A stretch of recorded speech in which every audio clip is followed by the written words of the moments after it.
2002ના કોમી રમખાણોમાં 2,500 મુસ્લિમોની કત્લેઆમ કરનારા ભારતીય જનતા પાર્ટીના જે કોમવાદી વૈશ્વિક દરિંદાઓ છે એમની સામે નહીં, નકલી એન્કાઉન્ટર કરી બેગુનાહોના ખૂન રેડનારા ફરજી એન્કાઉન્ટર કરનારાઓની સામે નહીં, દેશને હિન્દુ મુસલમાનના નામે વિભાજિત કરી તલવારોને ત્રિશુલો વેચનારાઓની સામે નહીં, કરોડો અરબોના સ્કેમ કરનારા લોકોની સામે નહીં, રિયલ એસ્ટેટ, લેન્ડ અને માઇનિંગના માફિયાઓની સામે નહીં, અતિ કરપ્ટ અને ભ્રષ્ટ ગુજરાત અને દેશના આઈએએસ આઈપીએસ અધિકારીઓ, એમપી, એમએલએ અને મંત્રીઓની સામે નહીં, ચૈતર વસાવાની સામે અચાનક ગુનો સાબિત થઈ ગયો અને 7 વર્ષની સજા કરવામાં આવી.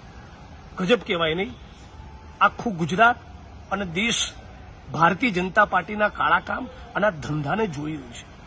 મૂળ ચૈતર વસાવા સામેની આ એફઆઈઆર, એની મુવમેન્ટ, એની લડત, એના આંદોલનને તોડી પાડવા અને ધારાસભ્યના પદ ઉપરથી એને હટાવવાના એક પૂર્વ આયોજિત ષડયંત્રના ભાગરૂપે જ 2023માં એફઆઈઆર કરવામાં આવી હતી.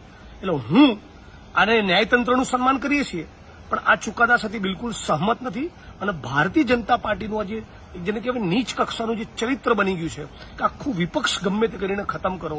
મને પણ આસામની જેલમાં નાખ્યો હતો, મહિલા પોલીસના બાજુમાં બેસાડી એની જોડે છેડતીની મારી પર એફઆઈઆર કરાઈ, વિપક્ષના અનેક નેતાઓને ટાર્ગેટ કરવા આ જે લોકશાહી અને બંધારણની જે હત્યા થઈ રહી છે ગુજરાતમાં અને દેશમાં નરેન્દ્ર મોદીના શાસનમાં, ભાજપના શાસનમાં, એને સમગ્ર ગુજરાત અને દેશે ઓળખવાની જરૂર છે.